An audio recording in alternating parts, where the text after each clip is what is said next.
बिस्मिल्लाहिर्रहमानिर्रहीम। बेटा सबीरा, मैं आपको काफ़ी टाइम बाद देख रहा हूँ क्लास के अंदर। खैरियत तो है?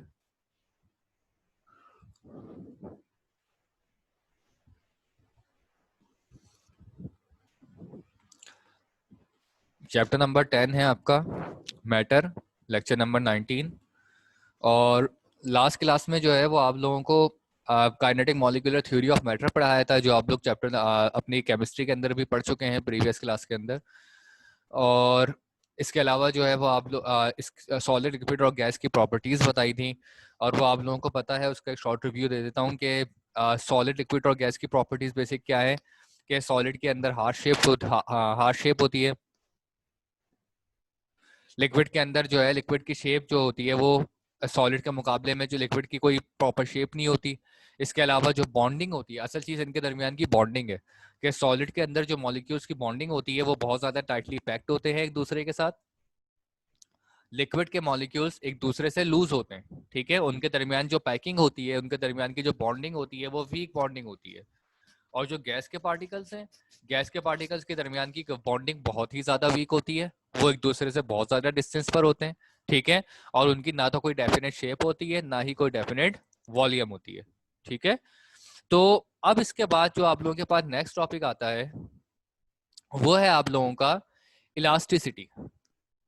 चैप्टर नंबर 10 के अंदर जो नेक्स्ट टॉपिक है वो है इलास्टिसिटी। और इलास्टिसिटी बेसिकली क्या है?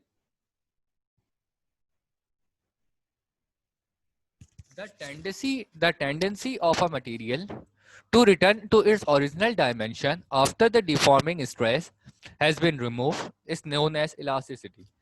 देखिए बेटा, किसी भी मैटर की ये प्रॉपर्टी कि अगर हम उसको डिफॉर्म करने की कोशिश करें, डिफॉर्म करने का मतलब क्या है कि हम अगर उसके शेप में किसी किस्म की चेंजेस लाने की कोशिश करते हैं, तो जब हम अपनी फोर्स को रिलीज करेंगे तो वो वापस अपनी ओरिजिनल शेप पर आ जाएगा। तो उसको कहते हैं हम इलास्टिसिटी, ठीक है। कि अगर कोई भी ऑब्जेक्ट जिसके शेप के अंदर हम चेंजेस लाने की कोशिश कर रहे हैं और हमारे चेंजेस आने की वजह से वो थोड़ी देर के लिए उसकी शेप चेंज हो भी जाए, हमारे फोर्स लगाने की वजह से अगर उसकी शेप चेंज हो भी जाती है, तब भी जब हम उसके ऊपर जब हम अपनी फोर्स को रिलीज करेंगे तो वो ऑब्जेक्ट वापस अपनी ओरिजिनल पोजीशन पर आ जाएगा। यानी जिस शेप में वो पहले था उसी शेप में वो दोबारा आ जाएगा। तो उसको हम कहते हैं इलास्टिसिटी, कि ये ऑब्जेक्ट जो है वो बहुत ज्यादा इलास्टिक है, ठीक है। तो बेटा बेसिकली जैसे फॉर एग्जांपल रबर बैंड को अगर आप खींचते हैं तो क्या होता है, रबर बैंड का साइज बड़ा हो जाता है, सही। रबर बैंड का साइज जो होगा वो थोड़ा सा इंक्रीज हो जाएगा और उसकी शेप जो होगी वो डिफॉर्म हो जाएगी। रबर बैंड क्या होती है, सर्कुलर शेप की होती है, स्क्वायर शेप की, सॉरी, सर्कुलर शेप की होती है, सर्कुलर होती है पूरी। बट जब आप उसको खींचते हैं तो उसकी शेप चेंज हो जाती है, वो सर्कल नहीं रहती। ये आपके ऊपर है, आप उसको किस तरीके से डिफॉर्म कर रहे हैं, ठीक। लेकिन जैसे ही आप अपनी फोर्स को रिलीज करते हैं तो रबर बैंड वापस अपनी ओरिजिनल पोजीशन पर आ जाती है। तो इसका मतलब है कि वो चीज जो कहलाएगी, वो उसकी प्रॉपर्टी जो कहलाएगी, वो उसकी इलास्टिसिटी कहलाएगी। इसी तरह आप लोगों के पास स्प्रिंग है। स्प्रिंग को जब आप खींचते हैं तो वो डिफॉर्म होता है, सही है। उसकी लेंथ इंक्रीज हो जाती है जब आप उसके ऊपर कोई लोड लगाएंगे या फिर उसको खींचेंगे। लेकिन जैसे ही उसके ऊपर से आप अपनी फोर्स को रिमूव करेंगे तो वो वापस अपनी ओरिजिनल फॉर्म में आ जाएगा, ओरिजिनल शेप में आ जाएगा स्प्रिंग। तो वो भी चीज क्या है, आपकी इलास्टिसिटी है, ठीक है। स्प्रिंग, क्योंकि स्प्रिंग भी जो है वो आपका इलास्टिक मटेरियल है। तो बेटा यहाँ पर इलास्टिसिटी, लेकिन हाँ, इलास्टिसिटी हर एलिमेंट में होना जरूरी नहीं है, सही है। कुछ एलिमेंट में इलास्टिसिटी होती है, कुछ एलिमेंट में इलास्टिसिटी बिल्कुल ही नहीं होती। जस्ट लाइक आप प्लास्टिक का स्केल लो और उसको अगर डिफॉर्म करने की कोशिश करो तो वो स्केल टूट जाएगा, लेकिन डिफॉर्म नहीं होगा, सही है। तो ओरिजिनल शेप में तो वापस आने का सवाल ही नहीं होता, क्योंकि जब वो ब्रेक हो जाएगा तो ओरिजिनल शेप में वापस आ ही नहीं सकता। तो इसका मतलब है कि उसमें इलास्टिसिटी नहीं है। इलास्टिसिटी के लिए जो बेसिक चीज है वो ये कि ऑब्जेक्ट अपनी ओरिजिनल शेप में वापस आ सकता हो। अगर कोई ऑब्जेक्ट अपनी ओरिजिनल शेप में वापस नहीं आ रहा तो इसका मतलब है कि उसमें इलास्टिसिटी नहीं है, फिर वो ऑब्जेक्ट टूट जाएगा, ब्रेक हो जाएगा कहीं से भी, ठीक है। मेटल के अंदर इलास्टिसिटी होती है एक लिमिट तक, लेकिन हाँ सॉरी, मेटल के अंदर भी इलास्टिसिटी नहीं होती, क्योंकि वो डिफॉर्म तो हो जाता है, टूटता तो नहीं है, बट वो अपनी ओरिजिनल शेप में वापस नहीं आता। ठीक है, जैसे कि आप मेटल की रॉड लो और उसको घुमाने की कोशिश करो तो वो घूम जाएगी, मतलब आपसे मैनुअली नहीं घूमेगी, बट जो है किसी मशीन के थ्रू भी अगर आप उसको घुमाते हो तो वो रॉड घूम जाएगी, क्योंकि मेटल, जो भी जितने भी मेटल होते हैं वो डिफॉर्म हो सकते हैं। ठीक है, बट वो अपनी ओरिजिनल फॉर्म में वापस नहीं आएगा। सही है, जब आप उस रॉड पे से अपनी फोर्स रिमूव करते हो तो वो रॉड झटके से आपकी ओरिजिनल फॉर्म में वापस नहीं आएगी, बल्कि जिस शेप में आपने उसको कन्वर्ट कर दिया है वो उसी शेप में रहेगी। तो इसका मतलब है कि वो इलास्टिक मटेरियल नहीं है। तो किसी भी इलास्टिक मटेरियल के लिए अपनी ओरिजिनल शेप में वापस आना जरूरी है। तो लिहाजा कोई भी स्प्रिंग हो गया, कोई भी रबड़ हो गई, तो वो आपकी इलास्टिक मटेरियल होते हैं। ठीक है, वो सारे आपके इलास्टिक मटेरियल होते हैं। तो elastic behaviour and molecular theory, यहाँ पर वो यही बात बता रहे हैं कि हर सब्सटेंस की एक अलग अलग इलास्टिक बिहेवियर होता है। किसी में इलास्टिसिटी बहुत ज्यादा होती है, किसी में इलास्टिसिटी बहुत कम होती है, और किसी में बिल्कुल ही नहीं होती। सही है, तो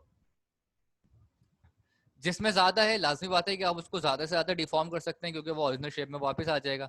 जिसमें इलास्टिसिटी कम है आप उसके अंदर डिफॉर्मेशन एक लिमिट के अंदर कर सकते हैं। जिसमें है ही नहीं आप उसमें डिफॉर्मेशन नहीं कर सकते, डिफॉर्म तो हो जाएगा लेकिन फिर वो अपनी ओरिजिनल फॉर्म में वापस नहीं आएगा।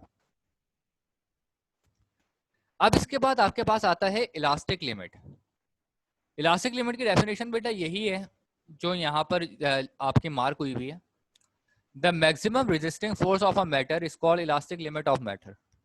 देखा, किसी भी मैटर की जो मैक्सिमम रेजिस्टिंग फोर्स होती है वो उसकी इलास्टिक लिमिट कहलाती है।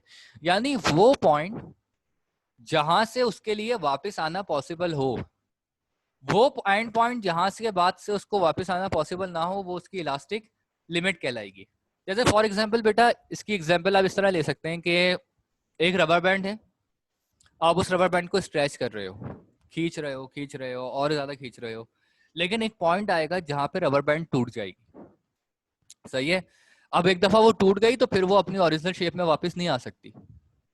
सही, क्योंकि एक रबर बैंड आपके सर्कुलर फॉर्म में है, सर्कल फॉर्म में है, आपने उसको खींचा खींचा और छोड़ा, वो वापस अपनी ओरिजिनल फॉर्म में आ जाएगी। सही, लेकिन एक पॉइंट ऐसा आएगा जब आप उसको मैक्सिमम खींच चुके होगे। सही है, और जब आप उसको उस पॉइंट के बाद अगर आप उसको खींचने की कोशिश करते हैं तो वो बजाय खींचने के क्या हो जाएगी, ब्रेक हो जाएगी, बीच में से क्या हो जाएगी, टूट जाएगी। और उससे जस्ट पहले वाला पॉइंट वो आपकी इलास्टिक लिमिट कहलाएगी। जहां वो उसका आखिरी एंड पॉइंट था, उसकी आखिरी लिमिट थी, और उसके बाद वो मजीद अपनी ओरिजिनल शेप में वापस नहीं आ सकती, तो वो कहलाएगी आपकी इलास्टिक लिमिट। ठीक है, तो हर ऑब्जेक्ट की एक स्पेसिफिक इलास्टिक लिमिट होती है। सही, और वही उसकी इलास्टिसिटी डिफाइन करती है। जिसकी जितनी ज्यादा इलास्टिक लिमिट होगी उसकी इलास्टिसिटी उतनी ही ज्यादा होगी। अब नेक्स्ट है आप लोगों के पास stress. When a body is made in change in length, volume or shape by the application of an area, by the application of force applied on an area which resists such a change is called stress. देखिए बेटा, ये बेटा यहाँ पर थोड़ा सा cut गया है, ये by the application of force है, अप्लाइड एन एरिया। ठीक है, कि जब भी जो है किसी ऑब्जेक्ट पर आप एक फोर्स अप्लाई करते हैं एक पर्टिकुलर एरिया के अंदर रहते हुए, तो वो चीज जो होती है वो आपकी स्ट्रेस कहलाती है। तो बेसिकली आप सिंपल वर्ड्स में ये कह सकते हैं कि stress is a ratio between force पर एरिया, कि एक एरिया में रहते हुए आप उसके ऊपर कितनी फोर्स अप्लाई करते हैं वो उसका स्ट्रेस कहलाएगा। अगर एरिया जो है वो छोटा है और आप फोर्स ज्यादा अप्लाई कर रहे हैं तो इसका मतलब है कि स्ट्रेस ज्यादा है। अगर एरिया जो है वो बड़ा है और आप देखें बेटा, दो तरह की फोर्सेस हैं। आप फॉर एग्जांपल 5 न्यूटन की फोर्स अप्लाई कर रहे हैं एक ऐसे ऑब्जेक्ट के ऊपर जिसका एरिया जो है वो 5 मीटर क्यूब है, और 5 न्यूटन की फोर्स ही आप अप्लाई कर रहे हैं एक ऐसे एरिया में जिसका, एक ऐसे ऑब्जेक्ट के ऊपर जिसका एरिया जो है वो आपका 10 मीटर क्यूब है। यानी एक का एरिया 5 मीटर क्यूब ही था और एक का एरिया 10 मीटर क्यूब है, यानी दूसरे का एरिया ज्यादा है, लेकिन आप फोर्स इक्वल अप्लाई कर रहे हैं, तो स्ट्रेस किस जगह पर ज्यादा जनरेट होगा? जल्दी से बेटा कोई भी आंसर करे। समीरा, आयशा, लिश्मा, क्या सारे सो रहे हैं? सर एक बार फिर बताएं। मैं बोल रहा हूँ, आपने एक फोर्स सेलेक्ट कर ली अपनी 5 न्यूटन की। अब आपकी फोर्स कांस्टेंट है। अब आप वही फोर्स एक एरिया में अप्लाई कर रहे हैं जो एरिया आपका 5 मीटर क्यूब है, और दूसरा एरिया 10 मीटर क्यूब है। यानी सेम फोर्स आप दो अलग अलग एरियाज में अप्लाई कर रहे हैं, एक एरिया कम है, दूसरा एरिया ज्यादा है। तो किस एरिया में फोर्स ज्यादा अप्लाई होगी? किस एरिया में स्ट्रेस ज्यादा जनरेट होगा? स्ट्रेस किस एरिया में ज्यादा जनरेट होगा?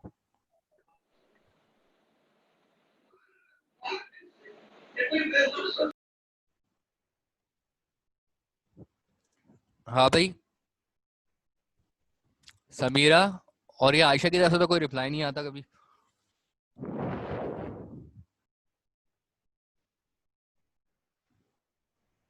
देखें, जिस, जी बोलिए। सर दोनों का एरिया कितना कितना है? एक का 5, एक का 10। एक का 5, एक का 10।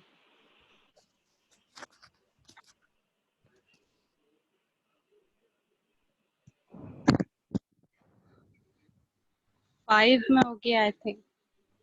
जी देखिए, जितना छोटा एरिया है और फोर्स जितनी ज्यादा है, स्ट्रेस उतना ही ज्यादा जनरेट होगा। गुड। कि अगर आपके पास एरिया कम है और फोर्स है, अगर आप जो है वो फोर्स ज्यादा है और एरिया कम है, तो स्ट्रेस आपका ज्यादा जनरेट होगा।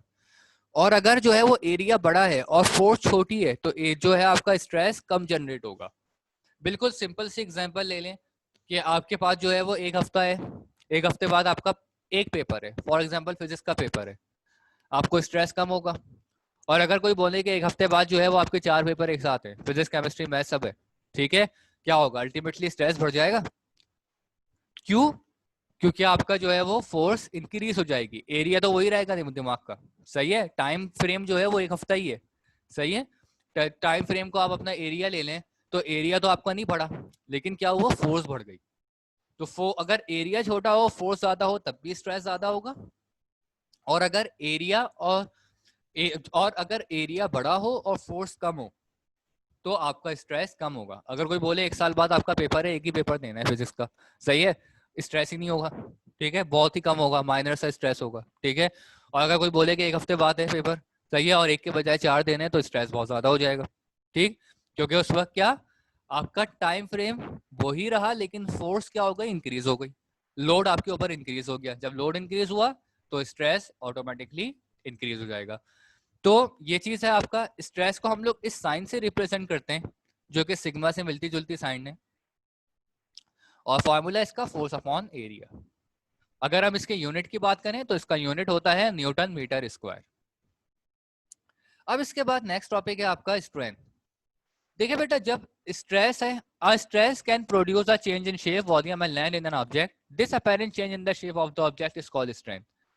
देखिए बेटा, स्ट्रेस की वजह से जो शेप में चेंजेस आती है, उस चेंजेस को हम कहते हैं स्ट्रेंथ। फोर्स अप्लाई करने की वजह से जो शेप में चेंजेस आ रही है, वो आपकी कहलाती है स्ट्रेस। और स्ट्रेस की वजह से जो चेंजेस आ जाती हैं ऑब्जेक्ट में, ऑब्जेक्ट के अंदर जो है ऑब्जेक्ट अपनी ओरिजिनल शेप से डिफॉर्म हो जाता है, उस ओरिजिनल शेप से डिफॉर्म होने को हम कहते हैं स्ट्रेंथ। सही है, उस ओरिजिनल शेप से डिफॉर्म होने को हम कहते हैं आपका स्ट्रेंथ। ठीक, जैसे एक रबर बैंड है, आपने उस पर स्ट्रेस अप्लाई किया, सही है, उसको खींचा। अब खींचने की वजह से उसकी लेंथ लंबी हो गई, तो वो क्या कहलाएगा? स्ट्रेंथ। अब जो उसकी शेप में आने वाली चेंज आई है, वो चीज क्या है? आपकी स्ट्रेंथ। ठीक, स्ट्रेंथ जो है आपकी, तो आप इसको सिंपल वर्ड में ये भी कह सकते हैं, the apparent change in the shape, volume और length of object cause due to the stress is called strength. कि किसी भी ऑब्जेक्ट की वॉल्यूम, लेंथ वगैरह में आने वाली जो अपेरेंटली चेंजेस होती हैं, उसको हम कहते हैं स्ट्रेंथ। अब देखिए बेटा, स्ट्रेंथ आपकी 3 तरह की होती हैं। एक होती है आपकी लॉन्गिट्यूडनल स्ट्रेंथ, एक होती है आपकी वॉल्यूमेट्रिक स्ट्रेंथ, और एक होती है आपकी सुपरफिशियल स्ट्रेंथ। सबसे पहले कि आप अपने लॉन्गिट्यूडनल स्ट्रेंथ देखते हैं। देखिए लॉन्गिट्यूडनल स्ट्रेंथ क्या है कि अगर किसी ऑब्जेक्ट में लेंथ वाइज चेंजेस आ रही है तो वो चीज क्या कहलाएगी, आपकी लॉन्गिट्यूडनल स्ट्रेंथ। अगर किसी भी ऑब्जेक्ट में लेंथ वाइज चेंजेस आ रही है तो वो आपकी क्या कहोगी, लॉन्गिट्यूडनल स्ट्रेंथ। जैसे कि एक रबर बैंड को आपने जब स्ट्रेच किया तो उसकी लेंथ इंक्रीज हो जाती है, सही है, उसकी लेंथ जो होगी वो इंक्रीज हो जाएगी, तो वो आपकी कहलाएगी लॉन्गिट्यूडनल स्ट्रेंथ, क्योंकि उसकी लेंथ बढ़ रही है, सिर्फ लेंथ। और लॉन्गिट्यूडनल स्ट्रेंथ का फॉर्मूला ये होता है change in length divided by original length. Longitudinal strength is equal to change in length divided by longitudinal strength. अब बेटा स्ट्रेंथ को हम लोग इस साइन से शो करते हैं, एप्सिलॉन। मैथ्स में साइन को एप्सिलॉन भी कहते हैं, ठीक है।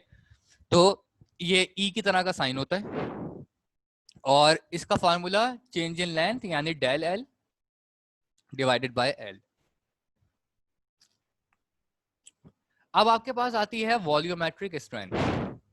देखिए बेटा वॉल्यूमेट्रिक स्ट्रेंथ क्या है कि when a stress bring changes in volume in strength is called volumetric strength. कि अगर किसी ऑब्जेक्ट की वॉल्यूम में चेंजेस आ रही है तो उसको हम कहते हैं वॉल्यूमेट्रिक स्ट्रेंथ। यानी वॉल्यूम में चेंजेस आने का मतलब क्या है कि वो चारों तरफ से चेंजेस आएगी। लॉन्गिट्यूडनल में क्या होता है कि सिर्फ लेंथ चेंज होती है, उसकी वॉल्यूम जो है वो सेम रहती है, लेंथ बढ़ जाती है, सही है। ऑब्जेक्ट पहले कम छोटा था फिर थोड़ा सा लंबा हो जाता है, इंक्रीज हो जाता है, तो उसको हम कहेंगे लॉन्गिट्यूडनल स्ट्रेंथ। और वॉल्यूमेट्रिक स्ट्रेंथ क्या है कि चारों तरफ से चेंजेस आ रही होती है किसी ऑब्जेक्ट के अंदर, तो वो आपकी कहलाएगी वॉल्यूमेट्रिक स्ट्रेंथ। देखिए बेटा इसकी एग्जांपल सिंपल आप ये लेना, जिस तरह फॉर एग्जांपल घर में रोटी वगैरह बनती है तो होता क्या है कि आटे की एक छोटी सी बॉल ली जाती है, सही है, और उसको इंक्रीज किया जाता है, सही है, हाथ की मदद से, बेलन की मदद से। तो क्या होता है वो छोटी सी बॉल जो होती है वो अपनी वॉल्यूम इंक्रीज कर देती है, क्योंकि वो चारों तरफ से बढ़ रही होती है, किसी एक साइड से तो नहीं बढ़ रही होती ना, वो चारों तरफ से बिल्कुल गोल होती है और उसका साइज इंक्रीज होता रहता है, इंक्रीज होता रहता है आपकी डिजायर जितना भी आपको इंक्रीज करना है, ठीक है। तो वो चीज क्या है, चारों तरफ से उसकी वॉल्यूम इंक्रीज हो रही है, तो वो चीज कहलाएगी, वो डिफॉर्मेशन कहलाएगी आपकी वॉल्यूमेट्रिक स्ट्रेंथ। चाइना के लिए की बॉल रखी हुई है, आपने उसके ऊपर अपने हाथ से लोड डाला तो वो क्या हो जाएगी, फैल जाएगी, सही है। तो वो भी क्या है आपकी वॉल्यूमेट्रिक स्ट्रेंथ। तो चारों तरफ से होने वाली जो चेंजेस हैं, जो कि आपके चेंजेस इंक्रीज होती हैं, वो आपकी वॉल्यूमेट्रिक स्ट्रेंथ है। और स्ट्रेंथ का जो है वो यूनिट कोई नहीं होता, ठीक है। फॉर्मूला इसका वॉल्यूमेट्रिक स्ट्रेंथ का change in volume divided by original volume. और जो यूनिट की अगर हम बात करें तो वॉल्यूमेट्रिक स्ट्रेंथ का कोई यूनिट नहीं होता, ठीक है। अब आपका डिफरेंसेस की अगर हम बात करें स्ट्रेस और स्ट्रेंथ की, तो डिफरेंसेस बिल्कुल सिंपल से दो हैं, तीन है सॉरी। क्या द डिफॉर्मिंग और restoring force per unit area is called stress. के ऑब्जेक्ट के अंदर जो डिफॉर्मेशन करने के लिए फोर्स अप्लाई होती है वो आपकी स्ट्रेस कहलाती है, जो कि ऑब्जेक्ट को डिफॉर्म करती है और रिस्टोर भी कर देती है। और स्ट्रेंथ क्या है, द चेंज इन शेप पर original shape is called strength. के शेप में आने वाला चेंजेस, आपके ने जो फोर्स अप्लाई की उसकी वजह से जो शेप में आने वाला चेंजेस है वो आपका स्ट्रेंथ कहलाता है। स्ट्रेस का फॉर्मूला होता है आपका ये sigma is equal to F upon A, और आपका स्ट्रेंथ का फॉर्मूला होता है epsilon divided by is equal to del L over L, सही है। यूनिट की बात करें तो स्ट्रेस को न्यूटन पर मीटर के स्क्वायर के से इसका यूनिट होता है, सॉरी, न्यूटन पर मीटर स्क्वायर। और स्ट्रेन जो है इसका कोई यूनिट नहीं होता। तो बेटा यहां तक कोई प्रॉब्लम?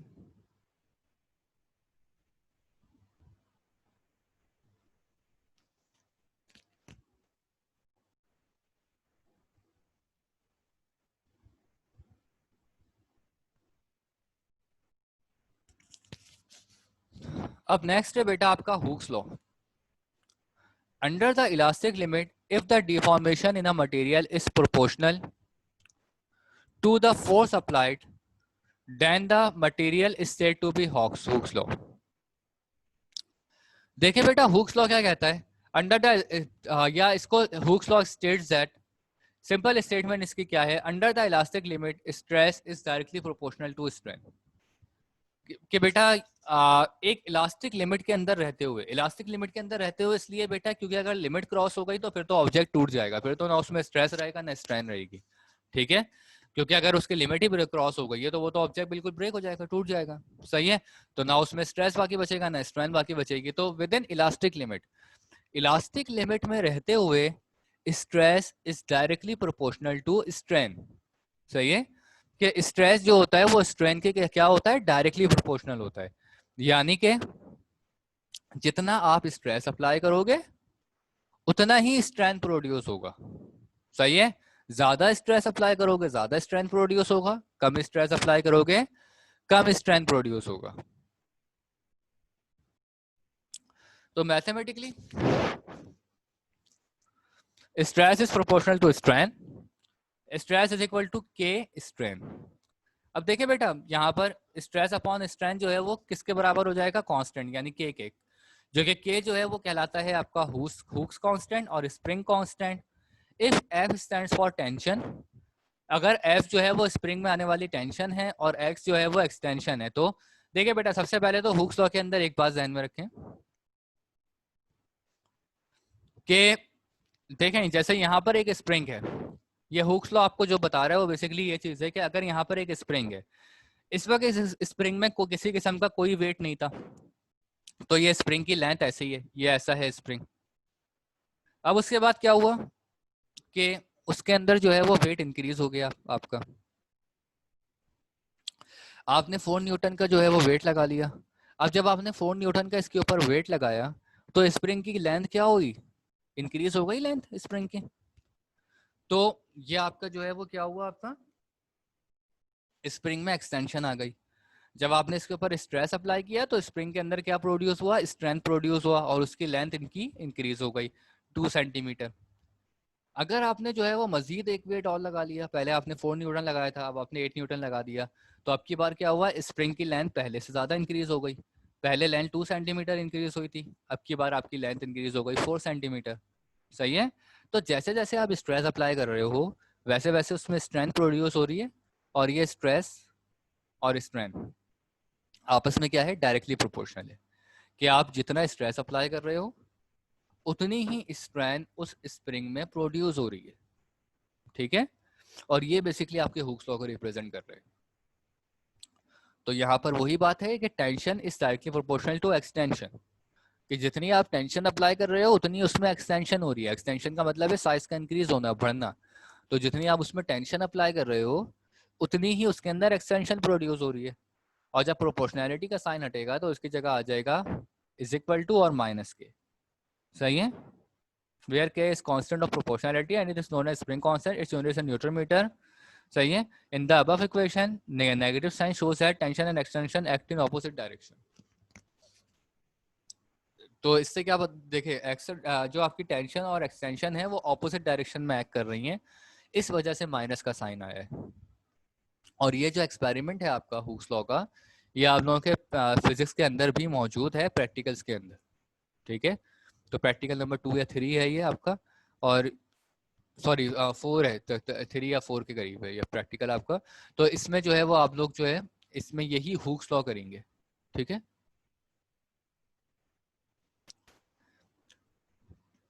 कोई सवाल हो बेटा तो पूछ लिएगा इसमें।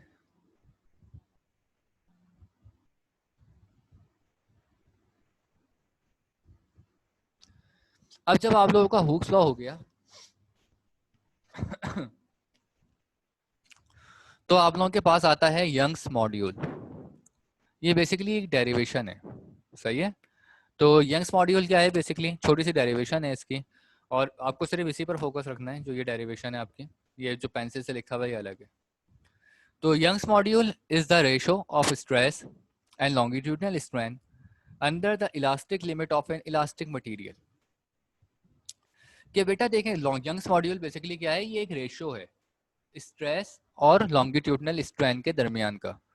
स्ट्रेस और लॉन्गिट्यूडनल स्ट्रेन के दरमियान का जो रेशियो है उसको हम कहते हैं यंग्स मॉड्यूल्स। और यंग्स मॉड्यूल्स बेसिकली जो भी आपका रेशियो बनता है स्ट्रेस और लॉन्गिट्यूडनल स्ट्रेन में, तो स्ट्रेस अपॉन लॉन्गिट्यूडनल स्ट्रेन इसका फार्मूला होगा यंग्स मॉड्यूल का। और अगर आपको इसका फार्मूला जो है ड्राइव करना है तो आप किस तरीके से करेंगे कि बेटा देखें स्ट्रेस का फार्मूला आप लोगों ने पढ़ा है पीछे, वो क्या था, फोर्स अपॉन एरिया। और लॉन्गिट्यूडिनल स्ट्रेन का फार्मूला आप लोगों ने पढ़ा है, वो क्या था, change in length divided by length, यानी कि del L divided by L. अब ये डिवाइड हो रहा है ना, force upon area divided by change in length divided by L, तो इसको आप लोग जो है वो इस तरह डिवाइड की फॉर्म में भी लिख सकते हैं। तो आपने change in length divided by L को डिवाइड की फॉर्म में लिख दिया, del L divided by L. अब बेटा जब ये डिवाइड मल्टीप्लाई में चेंज होता है तो एल ऊपर आ जाएगा आपका और चेंज इन लेंथ आपका नीचे आ जाएगा, सही है। और जो टोटल फार्मूला बनेगा वो क्या बनेगा आपका, एफ को एल से मल्टीप्लाई करें, F L divided by A multiply by L, del L, A del L, यानी फोर्स, लेंथ, एरिया और चेंज इन लेंथ, इन सब का कॉम्बिनेशन जो होता है मल्टीप्लाई एंड डिवाइड फॉर्म में, ये आपके यंग्स मॉड्यूल के बराबर आता है। इसका यूनिट की हम बात करें तो यूनिट को ड्राइव करने की ज़रूरत नहीं पड़ती, सही है। तो वरना अगर ड्राइव करना चाहें भी तब भी आप लोग सिंपल इस तरीके से कर सकते हैं कि एफ और एल, इसका फोर्स का यूनिट होता है न्यूटन, लेंथ का यूनिट होता है मीटर, तो ये हो गया L M N M sorry, और ए का यूनिट होता है एरिया, एरिया का यूनिट होता है मीटर स्क्वायर, और चेंज इन लेंथ, लेंथ का यूनिट मीटर ही होता है। अब इस मीटर से मीटर कैंसिल होगा, सही है, तो आपके पास क्या बचा, न्यूटन मीटर स्क्वायर, यानी जो आपका स्ट्रेस का यूनिट होता है वही आपका जो है वो यंग्स मॉड्यूल का भी यूनिट होता है। स्ट्रेस का यूनिट भी न्यूटन मीटर स्क्वायर होता है और यंग्स मॉड्यूल का यूनिट भी आपका न्यूटन मीटर स्क्वायर ही होता है।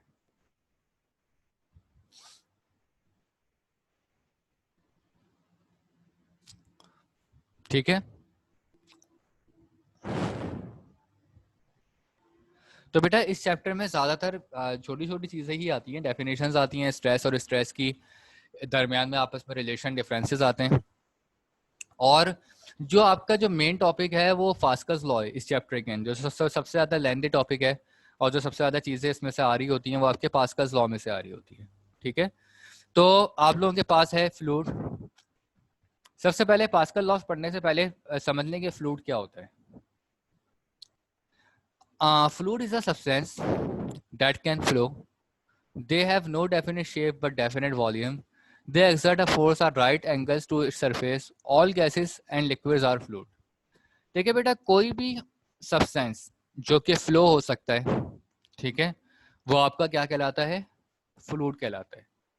यानी जितने भी आपकी लिक्विड हैं, जितने भी आपकी गैसेस हैं वो आपके फ्लूइड्स कहलाएंगी। और सबसे ज़्यादा जो प्रॉपर फ्लूइड की डेफिनेशन वो लिक्विड में ही आती है कि वो सारा आपका फ्लूइड है। तो pressure fluid can be compared easily as compare to solid, ठीक है। और देखें बेटा जाहिर सी बात है सॉलिड तो फ्लो हो नहीं सकता, तो यहाँ पर जो है फ्लूइड के बाद आपके पास आता है प्रेशर, क्योंकि फ्लूइड तो आप सिंपल समझते हैं, प्रेशर देखने क्या चीज़ है कि pressure is the force per unit area. जिस तरह आपका स्ट्रेस था ना, स्ट्रेस क्या था, स्ट्रेस भी आपको यही था, force per unit area, same यही चीज जो है वो आपकी प्रेशर है, क्योंकि स्ट्रेस और प्रेशर का आपस में लिंक होता है, सही है। स्ट्रेस होगा तो प्रेशर जनरेट होगा और स्ट्रेस नहीं होगा तो प्रेशर भी जनरेट नहीं होता, ठीक है। जिस तरह एग्जाम में स्टूडेंट्स के साथ होता है ना, जब पेपर सर पर हो तभी प्रेशर टेंशन होती है उनको, सही है, क्योंकि प्रेशर तभी पड़ता है उनके ऊपर। तो वही हिसाब यहाँ पर है कि स्ट्रेस होगा तो प्रेशर जनरेट होगा, सही है। तो देखें इसी वजह से जो प्रेशर का जो स्ट्रेस का फार्मूला है वही आपका प्रेशर का फार्मूला है कि फोर्स अपॉन एरिया। अब देखें बेटा इसमें आप लोगों के पास प्रेशर में भी यही प्रोसीजर है कि अगर आपका एरिया छोटा है और फोर्स ज़्यादा है तो प्रेशर ज़्यादा जनरेट होगा, और अगर आपका एरिया बड़ा है और फोर्स वही है लेकिन आपने एरिया इंक्रीज कर दिया, तो एरिया इंक्रीज करने की वजह से प्रेशर आपका क्या हो जाएगा, रिड्यूस हो जाएगा, कम हो जाएगा, सही है। एरिया इंक्रीज करने की वजह से आपका प्रेशर जो होगा वो रिड्यूस हो जाएगा, कम हो जाएगा। जैसे बेटा कोल्ड ड्रिंक है, कोल्ड ड्रिंक में क्या होता है, एक छोटी सी बॉटल में बहुत सारी गैस डाल दी जाती है, सही है, जिसकी वजह से वो गैस बन रही होती है और जब हम उसको पीते हैं तो जो है वो हमें अच्छा फील होता है। अगर उसी कोल्ड ड्रिंक को आप किसी बाउल में निकाल के रख लें तो बेटा पहले जो फोर्स एक छोटी सी बॉटल में थी, तो उस बॉटल का एरिया अल्टीमेटली छोटा था, सही है, 250 ml की बॉटल होती है, उसी के हिसाब से फोर्स थी, तो प्रेशर बहुत ज्यादा जनरेट हो रहा था। अब क्या हुआ कि अब उसका एरिया जो है वो इंक्रीज हो गया, आपने उसको एक बड़े से बाउल में रख दिया। अब क्या होगा, फोर्स तो बेटा वही रहेगी, बट एरिया जनरेट होने की वजह से क्या हो जाएगा, उसकी गैस एस्केप हो जाएगी, सही है।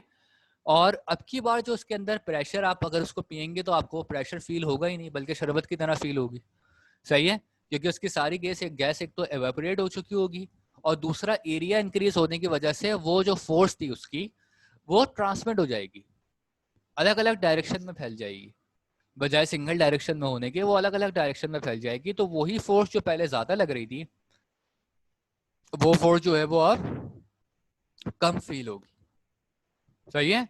और ये चीज जो है वो प्रेशर कहलाती है। तो प्रेशर का भी सेम वही प्रोसीजर है कि जितना आप उसको फोर्स अप्लाई करोगे, जितना एरिया छोटा होगा, फोर्स की एप्लीकेशन उतनी ज्यादा होगी, और जितना एरिया बड़ा होगा, फोर्स की एप्लीकेशन उतनी जो है वो आपकी कम होगी, फोर्स उतनी ही कम अप्लाई होगी।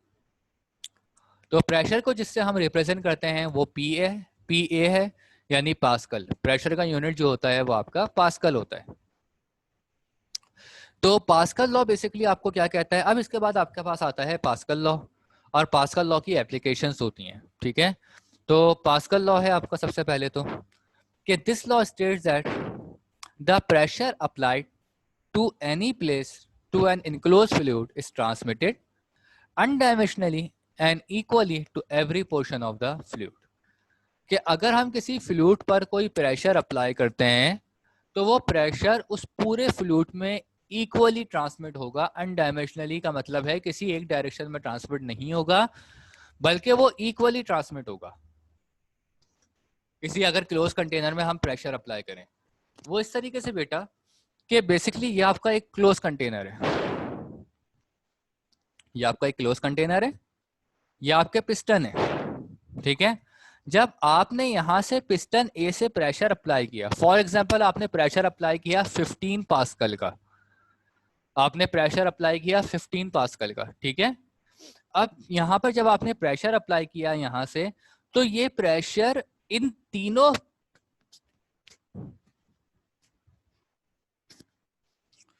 ये प्रेशर इन तीनों पिस्टन्स पर इक्वली ट्रांसमिट हो रहा होगा, सही है। ये प्रेशर इन तीनों पिस्टन्स पर क्या होगा, इक्वली ट्रांसमिट होगा, ये कम या ज्यादा नहीं होगा। ऐसा नहीं होगा कि यहाँ पर जो है वो 10 पास्कल का प्रेशर अप्लाई हो रहा हो, यहाँ पर 2 का, यहाँ पर 3 का, बल्कि वो इक्वली ट्रांसमिट होगा चारों तरफ से, सही है, यानी तीनों तरफ से। एक चौथी तरफ से तो आपने प्रेशर को अप्लाई किया हुआ है, ठीक है। तो यहाँ पर ऊपर होगा 5 पास्कल का प्रेशर अप्लाई, फिर यहाँ पर भी 5 पास्कल का प्रेशर अप्लाई, और यहाँ पर भी 5 पास्कल का प्रेशर अप्लाई। तो प्रेशर तीनों तरफ इक्वली ट्रांसमिट होगा, सही है, और उसकी जो ट्रांसमिशन होगी वो चारों तीनों तरफ से इक्वल होगी। और ये एप्लीकेशन फिर आगे चल के मुख्तलिफ डिवाइसेस बनाने के काम आती है, मुख्तलिफ किस्म की जो है चीज़ें, जैसे हाइड्रोलिक प्रेस, हाइड्रोलिक लिफ्ट, ठीक है, उसके लिए जो है वो बनाने के लिए इस्तेमाल आती है, जो जो यूज़ होती है, जो आप लोग कल पढ़ेंगे। तो अभी यहाँ तक ये है प्रेशर की ट्रांसमिशन का। अब जैसे फॉर एग्जांपल इसकी दूसरी एग्जांपल आप एक बैलून में ले सकते हैं, कि अगर आपने एक बैलून फुलाया और बैलून के किसी भी एक जगह पर आप थोड़ा सा प्रेशर डाल के देखें, सही है, थोड़ा सा प्रेशर, ज्यादा डालेंगे तो फट जाएगा। तो आपने थोड़ा सा प्रेशर अगर आप किसी बैलून पर अप्लाई करते हैं, तो क्या होगा कि वो बैलून उस जगह से तो जो है वो कंप्रेस हो जाता है, लेकिन चारों तरफ से आप देखिएगा बैलून का जो बकिया हिस्सा होता है वो एकदम फैल जाता है, फूल जाता है, सही है। क्यों? क्योंकि जो है वो आप जब प्रेशर एक तरफ डालना है तो वो चारों तरफ से इक्वली जो है फिर वो बाकी तीनों तरफ से जो है वो इक्वली फैलना शुरू होता है। जैसे आप किसी बैलून को जब आप फूंक मारकर जो है वो फुलाते हैं, जब आप उसमें हवा देते हैं, फूंक मारते हैं, तो क्या होता है, बैलून पूरा एक्सपेंड होना शुरू होता है, ठीक है। ये नहीं होता कि वो एक तरफ से ज्यादा हो रहा हो और एक तरफ से कम हो रहा हो, वो तीन सारी तरफ से जो है वो एक साथ इक्वली एक्सपेंड होता है। क्योंकि जब आप उसके ऊपर प्रेशर अप्लाई कर रहे हो तो वो प्रेशर उसके तीनों तरफ उसकी सारी बाउंड्रीज पर इक्वली ट्रांसमिट होता है। और यही हिसाब जो है वो इसका भी है कि जब आप इसके ऊपर प्रेशर अप्लाई करते हो तो वो प्रेशर उसके तीनों बाउंड्रीज पर इक्वली ट्रांसमिट हो रहा होता है। और इसी को जो है आपने जितना भी प्रेशर 15 पास्कल का किया है तो 5 5 5 तीनों की तरफ जाएगा, ठीक है। 20 का किया है तो 6.5 6.5 6.5 करके तीनों की तरफ जाएगा, सही है। तो ये चीज जो है वो आपकी पास्कल्स लॉ कहलाती है, ठीक है। कोई सवाल है तो पूछ लें बेटा इसमें।